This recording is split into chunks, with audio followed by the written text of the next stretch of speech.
After hours of debates and weeks of campaigning, the first voters finally get to have their say in Iowa. Live from CNN's World Headquarters, I'm Lynda Kinkade. CNN Newsroom starts right now. It has been a long road, and I can't believe we're finally here. We have 15,000 volunteers throughout the state of Iowa, and I want to thank them all very much. God bless the great state of Iowa. I am so proud of the campaign we've run here in Iowa.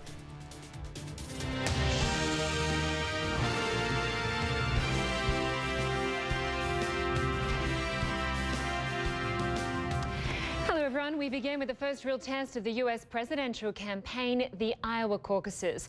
In just a matter of hours, voters in the wintry Midwest state will gather in churches, schools and community centers to choose their candidate for the presidential party nominations. Now, a win in Iowa is no guarantee of victory overall, but finishing first means momentum and often more money for the campaign coffers. But to win, candidates need their supporters to turn out. CNN's Reid Binion has all the details for tonight's crucial contest. Presidential candidates made one last big push in Iowa ahead of the first real contest of 2016, bringing out the family. Hi, Iowa. I'm Ivanka Trump. And the fame. So let's try one more time to get Trump. Let's call Donald Duck to come meet with Cruz and debate. Frontrunners Donald Trump and Ted Cruz taking shots at each other in the Sunday talk shows. Look, Ted Cruz is a total liar. I am so against Obamacare. Donald engages in insults because he can't defend his substantive record. A recent Des Moines Register Bloomberg poll shows Trump 5 points ahead of Cruz, but with many other GOP contenders in single digits, scooping up other candidates' supporters could be vital. The same poll showed Hillary Clinton with a 3-point lead over Bernie Sanders. But if Martin O'Malley supporters can't bring together 15% of the vote at any given caucus site, the Clinton and Sanders camps will fight for those votes to push themselves over the top. For those of you still thinking about this, weighing your options, I hope I'll be able to persuade you. On both sides, it's a battle between enthusiasm and infrastructure, with Trump and Sanders riding a wave of non-establishment fervor, while Clinton and Cruz leverage highly organized campaigns on the ground.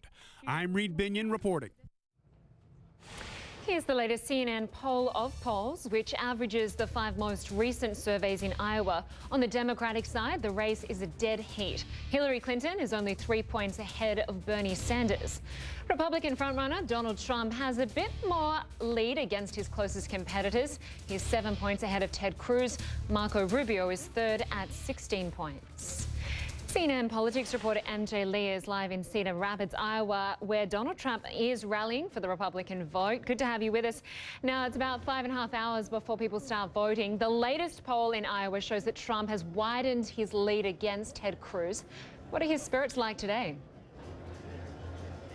Well, look, Donald Trump is leading in the polls, but he knows that he cannot take anything for granted. He even told the media today that he is feeling a little bit nervous. So a different kind of tone coming from Trump, who we are very used to seeing being very confident and sounding very confident. And of course, this is all because things are so fluid right now in the state of Iowa. Many voters are still undecided. I've spoken to lots of people who say that they probably won't even decide and make up their minds on who they will support until they are physically inside the local caucus centers. So a lot is riding in the next couple of hours. Donald Trump and Sarah Palin will be campaigning just behind me. So maybe some of the people in this room will actually be convinced and swayed to vote for Trump if he has a good speech and a good final rally here in Iowa.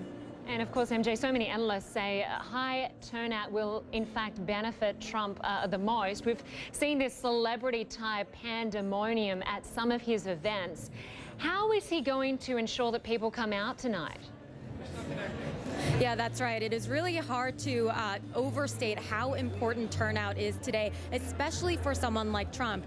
We know that he benefits from high turnout. He really benefits especially from first-time GOP caucus goers who tend to favor him over the other candidates. Now, you may have heard that here in Iowa, we have a snowstorm coming. It is not supposed to hit until a little after midnight, but this could be one factor that deters some people who are not as enthusiastic in participating in the caucuses, who may be first-time caucus goers who are discouraged because of the weather and concerns about the weather and end up not turning out. So if you're Donald Trump, you're definitely hoping that the weather holds out for a little bit longer than midnight so that people and his supporters that are going to turn out do indeed turn out and cast their votes for him. Okay, MJ Lee, we will talk to you very soon. Thank you very much for that update. And for more insight on how the candidates are trying to secure votes, I'm joined now by CNN political commentator Errol Lewis at CNN New York.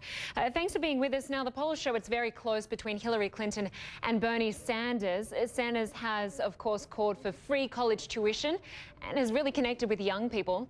How much does he need those young people, the students of Iowa, to come out tonight? Oh, he needs them a great deal, Linda. He needs them to come out in big, big numbers, prepared to stay for a few hours and argue and fight for their candidate. This is an important strategy that he's embarked on. By going after young people, he's really trying to resurrect part of the coalition that put Obama over the top and let him and helped him win Iowa back in 2008. It was a devastating blow to Hillary Clinton at the time. Bernie Sanders clearly trying to sort of replicate that success by going after young people in the university towns, especially in central and eastern Iowa. And looking at Hillary Clinton, how much has she changed as a politician? In 2008, she had this likability issue. This time round, what is working in her favor and what is working against her? Well, the main thing working in her favor, Linda, is that she is the establishment. She's got dozens and dozens of elected officials who are behind her. She's got a huge, well, she started out with a huge money advantage. Bernie Sanders seems to have closed a lot of that. And she is, in a lot of ways, just the sort of the presumptive favorite. So she had all of that going into Iowa, as well as the fact that she ran there before. I mean, although she lost to Barack Obama in 2008, there's something about being in a state, meeting lots of local leaders, getting them to come out for you that presumably is going to be something that she has drawn upon and tried to build upon for tonight's caucuses.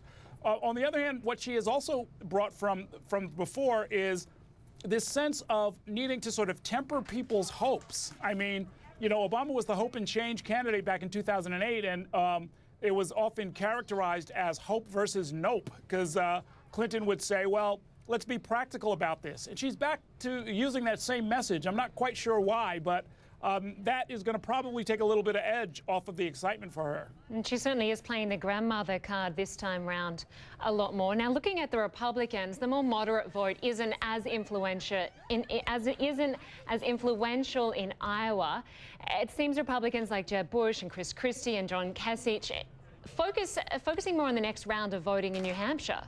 Well, that's exactly right. The evangelical vote tends to be a majority of the Republican caucus goers in Iowa. There's a very strong network of churches and of homeschooled families, and they actually brought about victories for the most conservative evangelical candidates in the past, both in 2012 with Rick Santorum, in 2008 with Mike Huckabee. Both of them are on the ballot tonight, but this is not something that more secular-minded moderates who are not quite as conservative have ever really been able to sort of figure out. So just as you suggest, a lot of them are waiting for 8 days from now when they'll have a much better shot at winning the primaries in New Hampshire.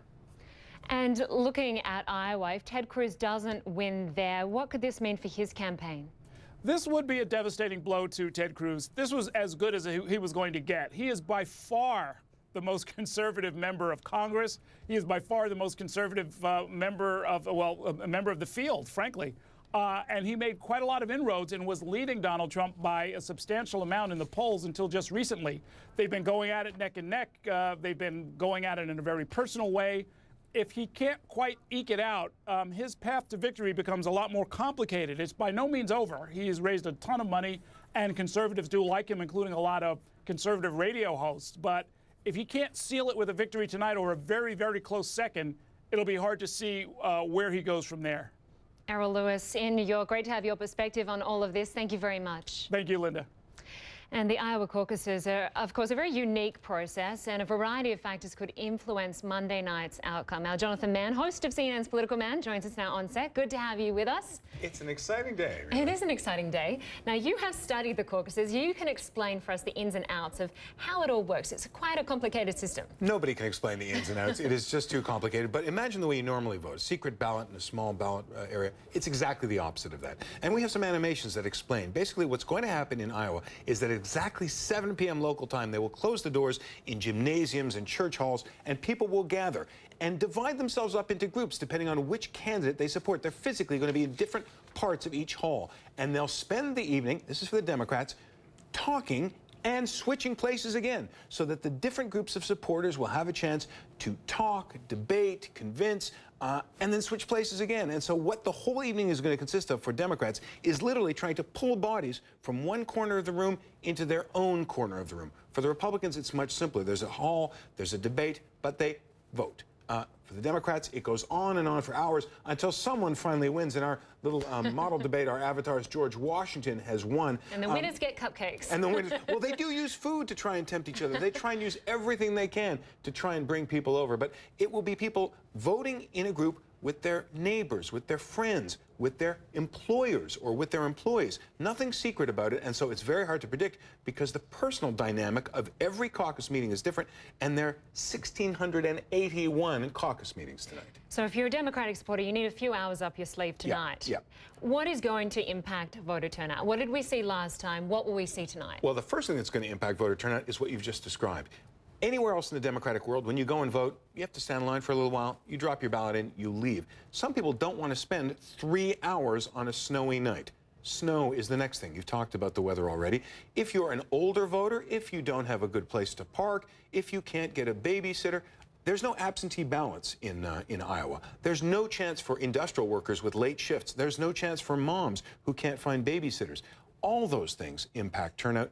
And enthusiasm is crucial on a night with potentially bad weather. That's why Donald Trump, Bernie Sanders, people think their voters are really enthusiastic. So even though their voters tend to be less experienced, in Bernie Sanders' cases, voters who are too young to have voted before, in Donald Trump's case, voters who are too apathetic to vote before, turnout will be crucial, and enthusiasm for those two groups will be the key to getting their people out. Now, looking at the campaign money, Marco Rubio for the Republicans has the most at this stage.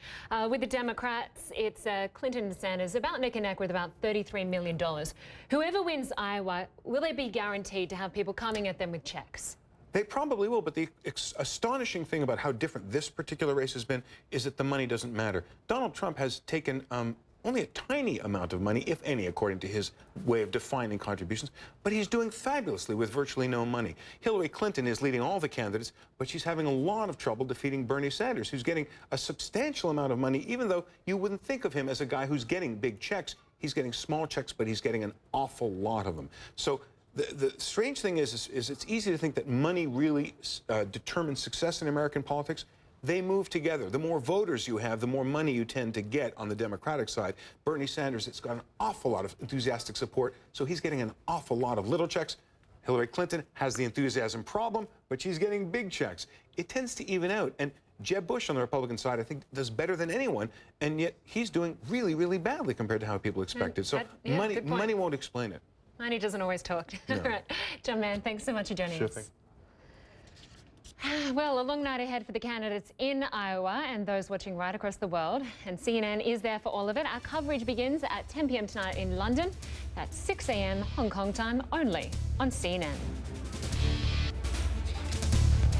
We're angry at the stupidity and the incompetence of our leaders, that's all.